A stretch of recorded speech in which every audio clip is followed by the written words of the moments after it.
എല്ലാവർക്കും നമസ്കാരം. Welcome to super notes. നമ്മൾ ഇന്ന് അനലൈസ് ചെയ്യാൻ പോകുന്ന എന്നാണ് ഗ്രൂപ്പ് ഡിയുടെ ഫിസിക്കൽ എക്സാം വരാൻ പോകുന്നത്. ഫിസിക്കൽ എഫിഷ്യൻസി ടെസ്റ്റ് എന്നായിരിക്കും, മാത്രമല്ല ഷോർട്ട് ലിസ്റ്റ് എന്ന് വരും, അതിനുശേഷം വരുന്ന പ്രോസസ്സ് എന്തൊക്കെയായിരിക്കും, ഇപ്പൊ വന്നേക്കുന്ന കേസ് ഇതിനെ ഏത് രീതിക്കായിരിക്കും ബാധിക്കാൻ പോകുന്നത് എല്ലാം നമുക്കൊന്ന് അനലൈസ് ചെയ്യാം. ഓക്കെ, അപ്പൊ അതിനു മുമ്പേ ആദ്യം പറയാനുള്ളത്, ഒരു എക്സാം കേസ് ഇപ്പൊ വന്നപ്പോൾ പലരും ഇങ്ങനെ ഒരു മനസ്സൊന്ന് താഴ്ന്നിരിക്കുമെന്നാണ്. നമുക്ക് ഒരു എക്സാം തുടങ്ങിയ സമയം തൊട്ട് അങ്ങോട്ട് പ്രശ്നങ്ങളാണ്. ആദ്യം ക്വാളിഫിക്കേഷനിൽ പ്രശ്നം വന്നു, ഒരുപാട് നിയമ പോരാട്ടങ്ങൾക്കിടയിൽ അതിന്റെ എക്സാം ഡേറ്റ് വന്നു, എക്സാം കഴിഞ്ഞു. അതിനുശേഷം എന്താ, ഹൈക്കോടതി സ്റ്റേ ചെയ്തേക്കാണ്, തെലങ്കാന ഹൈക്കോടതി ഇങ്ങനെ സ്റ്റേ ചെയ്തേക്കാണ്. എന്താണിത്? ആ ഒരു മാനസികാവസ്ഥയിലായിരിക്കും എല്ലാവരും നിൽക്കുന്നത്. അപ്പൊ അവരോട് എനിക്ക് പറയാനുള്ള ഒറ്റ കാര്യം മാത്രമേ ഉള്ളൂ, മക്കളെ. ഇന്ത്യയിലെ പല എക്സാംസും ഇതിനു മുമ്പ് ഇതേപോലുള്ള പ്രശ്നങ്ങളിലൂടെ കടന്നു പോയിട്ടുണ്ട്. അതിനകത്ത് 95% എക്സാംസിലും അവസാനം റിസൾട്ട് വന്നു, അവരൊക്കെ ജോലിക്ക് കയറിയിട്ടുണ്ട്. അപ്പോൾ എക്സാം എഴുതിയ ആൾക്കാർക്ക് ഇനി അതിനെക്കുറിച്ച് വെറുതെ ആലോചിച്ച് ടെൻഷൻ ഒന്നും അടിക്കണ്ട. നമുക്ക് ഡീറ്റെയിൽസിലേക്ക് നമുക്ക് പോവാം. എന്നാണ് ഫിസിക്കൽ എഫിഷ്യൻസി ടെസ്റ്റ് നടക്കാൻ പോകുന്നത്, എന്നായിരിക്കും ഷോർട്ട് ലിസ്റ്റ് വരാൻ പോകുന്നത്. ഓക്കെ, അപ്പൊ നോക്കാം. റെയിൽവേയുടെ ഇതിനു മുമ്പുള്ള എക്സാംസിനെ അനലൈസ് ചെയ്താൽ ആ ട്രെൻഡ് നിങ്ങളൊന്ന് നോക്കിക്കും. ഇപ്പൊ കഴിഞ്ഞ എക്സാംസ് ആണ് നമ്മൾ നോക്കുന്നത്. ഇവിടെ ഫസ്റ്റ് RPF SI എടുക്കുകയാണ്. RPFന്റെ SI നോക്കുകയാണെങ്കിൽ എക്സാം കഴിഞ്ഞ് 80 ദിവസങ്ങൾക്ക് ശേഷമാണ് റിസൾട്ട് വന്നത്. അതിനുശേഷം ടെക്നീഷ്യൻ ഗ്രേഡ് 1 നോക്കുകയാണെങ്കിൽ എക്സാം കഴിഞ്ഞ് 83 ദിവസങ്ങൾക്ക് ശേഷമാണ് അതിന്റെ ഷോർട്ട് ലിസ്റ്റ് വന്നത്.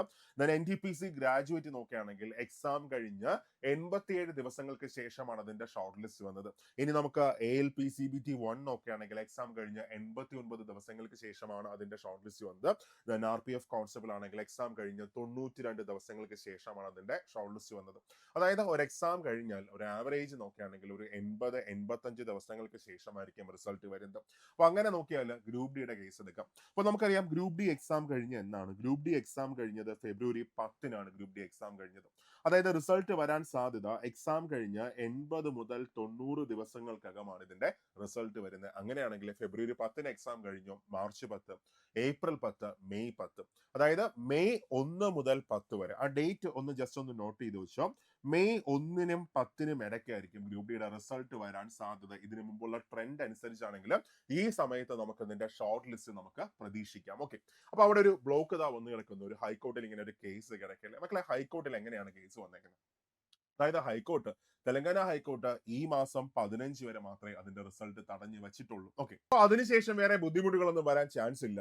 ഈ റിസൾട്ട് ഒരു മെയ് 1-നും 10-നും ഇടയ്ക്ക് നമുക്ക് ഷോർട്ട് ലിസ്റ്റ് നമുക്ക് പ്രതീക്ഷിക്കാം. ഓക്കെ, അപ്പൊ മനസ്സിലാക്കുക എങ്ങനെയാണ് റെയിൽവേയുടെ എക്സാം സ്ട്രക്ചർ വരുന്നത്. റെയിൽവേയുടെ എക്സാം സ്ട്രക്ചർ വരുന്നത് ഇങ്ങനെയാണ്.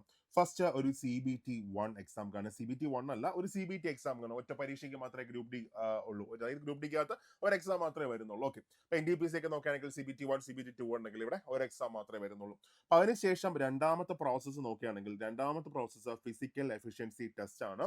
അപ്പൊ അവിടെ മനസ്സിലാക്കുക CBT എക്സാം റിസൾട്ട് വരുന്നത് ഒരു ഷോർട്ട് ലിസ്റ്റ് വരും. ആരൊക്കെയാണ് ഈ ഫിസിക്കൽ എഫിഷ്യൻസി ടെസ്റ്റിന് യോഗ്യരായിട്ടുള്ളവര്? അപ്പൊ അതിന്റെ ഷോർട്ട് ലിസ്റ്റ് ഒരു മെയ് 1-നും 10-നും ഇടയ്ക്ക് നമുക്ക് പ്രതീക്ഷിക്കാം. അതിനുശേഷം ഒരു കൃത്യമായിട്ട് പറഞ്ഞാൽ 30 ദിവസങ്ങൾക്ക് ശേഷം നമുക്ക് ഫിസിക്കൽ എഫിഷ്യൻസി ടെസ്റ്റ് നമുക്ക് പ്രതീക്ഷിക്കാം. അതായത് ഒരു ജൂൺ ജൂലൈ മാസങ്ങളിൽ നമുക്ക് ഇതിന്റെ ഫിസിക്കൽ എഫിഷ്യൻസി ടെസ്റ്റ് നമുക്ക് പ്രതീക്ഷിക്കാം. അതിനുശേഷം നോക്കുകയാണെങ്കിൽ അതിനുശേഷം ഒരു ഫിസിക്കൽ എഫിഷ്യൻസി ടെസ്റ്റിന് ശേഷം വീണ്ടും ഒരു 2 മാസങ്ങൾക്കകം നമുക്ക് ഡോക്യുമെന്റ് വെരിഫിക്കേഷനും മെഡിക്കലും നമുക്ക് പ്രതീക്ഷിക്കാം. ഓക്കെ, മിക്കവാറും കഴിഞ്ഞ തവണയൊക്കെ നോക്കുകയാണെങ്കിൽ ഡോക്യുമെന്റ് വെരിഫിക്കേഷൻ മെഡിക്കലൊക്കെ ഒരേ ദിവസമായിരുന്നു, അല്ലെങ്കിൽ മാക്സിമം പോയാൽ ഒരാഴ്ചയുടെ ഒരു വ്യത്യാസം ഉണ്ടാകും. ഇങ്ങനെയായിരിക്കും എക്സാമിന്റെ പ്രോസസ്സ് വരുന്നത്. അപ്പൊ ഞാൻ ഒരിക്കൽ കൂടെ പറയുന്നു, ഒരു മെയ് 1-നും 10-നും ഇടയ്ക്ക് നമുക്ക് ഷോർട്ട് ലിസ്റ്റ് പ്രതീക്ഷിക്കാം. അപ്പൊ അതിനകത്ത് മനസ്സിലാവും ആരൊക്കെയാണ് ഫിസിക്കലിന് എലിജിബിൾ ആയിട്ടുള്ളത്.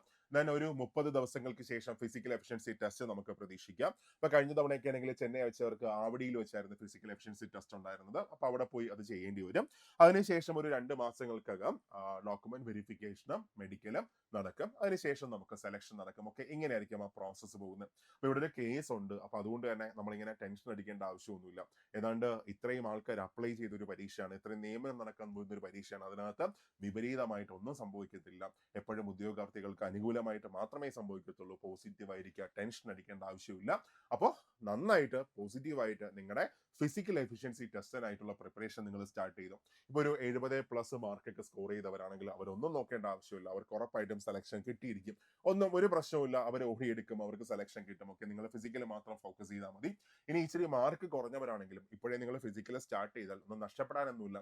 അടുത്ത എക്സാമിന് നമുക്കത് പ്രയോജനം ചെയ്യും. ഓക്കെ, അപ്പൊ ഒരു സേഫ് ആയിട്ടുള്ളവരൊക്കെ നിങ്ങൾ ഇപ്പോഴേ നിങ്ങളുടെ ഫിസിക്കൽ സ്റ്റാർട്ട് ചെയ്തു. എനിക്കൊന്ന് സ്റ്റാർട്ട് ചെയ്യുന്നുണ്ടാവും അല്ലേ, നിങ്ങൾ ഇപ്പോൾ രാവിലെ ഓടി തുടങ്ങിയിട്ടുണ്ടാവും. അപ്പൊ എങ്ങനെയാണ് ഫിസിക്കൽ എഫിഷ്യൻസി എഫിഷ്യൻസി ടെസ്റ്റ് വരുന്നത്. അപ്പൊ അതിനകത്ത് മെയിൽ കാൻഡിഡേറ്റ് ആണെങ്കിൽ 35 കിലോഗ്രാം ഭാരം വഹിച്ചുകൊണ്ട്, മക്കളെ നിങ്ങൾ പ്രാക്ടീസ് ചെയ്യുമ്പോൾ അങ്ങനെ പ്രാക്ടീസ് ചെയ്യാം. അതായത് സ്റ്റാർട്ടിങ് നിങ്ങൾ ഇപ്പോൾ ഓടിക്കൊണ്ടിരിക്കുകയായിരിക്കും, ഇനി വെയിറ്റ് എടുത്ത് നിങ്ങളെ പ്രാക്ടീസ് സ്റ്റാർട്ട് ചെയ്യാം.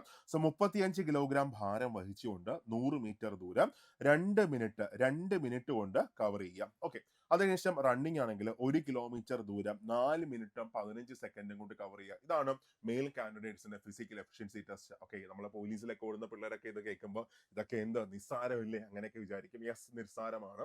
ഇനി പ്രാക്ടീസ് ചെയ്താലും നമുക്കിതൊക്കെ ഓടിയെടുക്കാൻ പറ്റുന്നതേ ഉള്ളൂ. അത് കഴിഞ്ഞ് ഫീമെയിൽ കാൻഡിഡേറ്റ് ആണെങ്കിൽ 20 കിലോഗ്രാം ഭാരം വഹിച്ചുകൊണ്ട് 100 മീറ്റർ ദൂരം 2 മിനിറ്റ് കൊണ്ട് കവർ ചെയ്യാം. ദെൻ 1 കിലോമീറ്റർ ദൂരം 5 മിനിറ്റും 40 സെക്കൻഡും കൊണ്ട് ഓടി തീർക്കാം.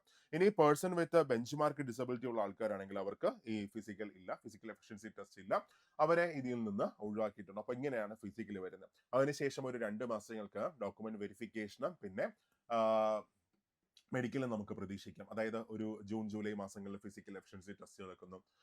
ഒരു ഒക്ടോബർ മാസമൊക്കെ ആകുമ്പോൾ എല്ലാം സെലക്ഷൻ മൊത്തം കംപ്ലീറ്റ് ആയി നിങ്ങൾക്ക് ഒരു നവംബർ ഡിസംബറിലൊക്കെ നിങ്ങൾക്ക് സർവീസിലേക്ക് കയറാൻ പറ്റും, പോസിറ്റീവായിട്ടിരിക്കാം. ഇനി അതേസമയം മാർക്ക് കുറഞ്ഞ ആൾക്കാരൊക്കെ ആണെങ്കിൽ വിഷമിക്കേണ്ട, നിങ്ങളുടെ പ്രിപ്പറേഷൻ നിങ്ങൾ സ്റ്റാർട്ട് ചെയ്തോ. ഒരു എക്സാമിൽ ചിലപ്പോൾ ക്രാക്ക് ചെയ്യാൻ പറ്റില്ലെങ്കിൽ നമുക്ക് അടുത്ത എക്സാമിൽ നമുക്ക് പിടിക്കാൻ പറ്റും. സിലബസ് സെയിം ആണ്, മാർക്ക് ഡിസ്ട്രിബ്യൂഷൻ സെയിം ആണ്, നിങ്ങൾ പഠിച്ചതൊന്നും ഒരിക്കലും നശിക്കത്തില്ല. അടുത്ത എക്സാമിന് വേണ്ടി നിങ്ങൾ പോരടിച്ചുകൊണ്ടിരിക്കുക. ഒരു അറ്റംപ്റ്റിൽ വീണ് കിടക്കുന്നവരൊക്കെ അവിടെ കിടക്കും. എപ്പോഴും എണിറ്റോടിയവർ മാത്രമേ ചരിത്രം സൃഷ്ടിച്ചിട്ടുള്ളൂ. പഠിച്ചു തുടങ്ങാം. ഓക്കെ, അപ്പൊ അതിന് സപ്പോർട്ടിനായിട്ട് നമ്മൾ സൂപ്പർ നോട്ട്സ് ഈ മാസം ഒരു പകുതിയോടുകൂടി നമ്മുടെ സൂപ്പർ നോട്ട്സിന്റെ, പ്രത്യേകിച്ച് വിഷു സമയത്ത് നമ്മൾ സൂപ്പർ നോട്ട്സിന്റെ RRB group D crash batch നമ്മൾ സ്റ്റാർട്ട് ചെയ്യാൻ പോവുകയാണ്. 90 ദിവസത്തെ ഒരു ക്രാഷ് ബാച്ച് ആണ്. ഈ ക്രാഷ് ബാച്ചിന്റെ പ്രത്യേകത ഇതിനകത്ത് ആവശ്യമുള്ളത് മാത്രമേ എടുക്കത്തുള്ളൂ. അതായത് മാത്സ് കംപ്ലീറ്റ് നിങ്ങൾക്ക് കിട്ടും, റീസണിങ് കംപ്ലീറ്റ് കാണും, സയൻസ് കംപ്ലീറ്റ് കാണും, കറണ്ട് അഫേഴ്സ് ഫുള്ള് കാണും. GK ഏരിയയിലേക്ക് വരുമ്പോൾ ആവശ്യമുള്ളത് മാത്രം. GK എത്ര മാർക്ക് മാത്രമേ വരത്തുള്ളൂ? ഒരു 7 മാർക്ക് മാത്രമേ വരത്തുള്ളൂ. അതിനിങ്ങനെ ഉള്ള എല്ലാം പഠിക്കേണ്ട ആവശ്യമൊന്നുമില്ല. ആവശ്യമുള്ളത് മാത്രം പഠിച്ചുകൊണ്ട് നമുക്ക് ഈ 90 ദിവസം കൊണ്ട് എക്സാമിനെ ക്രാക്ക് ചെയ്യാം. അപ്പോൾ ജോയിൻ ചെയ്യാൻ ആഗ്രഹിക്കുന്നവരൊക്കെ എത്രയും പെട്ടെന്ന് ഈ നമ്പറിൽ കോൺടാക്ട് ചെയ്തോ. 8281223366 അല്ലെങ്കിൽ താഴെ ഒരു ഗൂഗിൾ ഫോം ഇട്ടേക്കാം, അതൊന്ന് ഫില്ല് ചെയ്തോ. ഒരു കാര്യം ഞാൻ നിങ്ങൾക്ക് ഉറപ്പ് തരാം, ഇവിടെ ഏറ്റവും മികച്ചത് നിങ്ങൾക്ക് കിട്ടിയിരിക്കും. ഒക്കെ ഇത് സൂപ്പർ നോട്ട്സിന്റെ ഉറപ്പാണ്.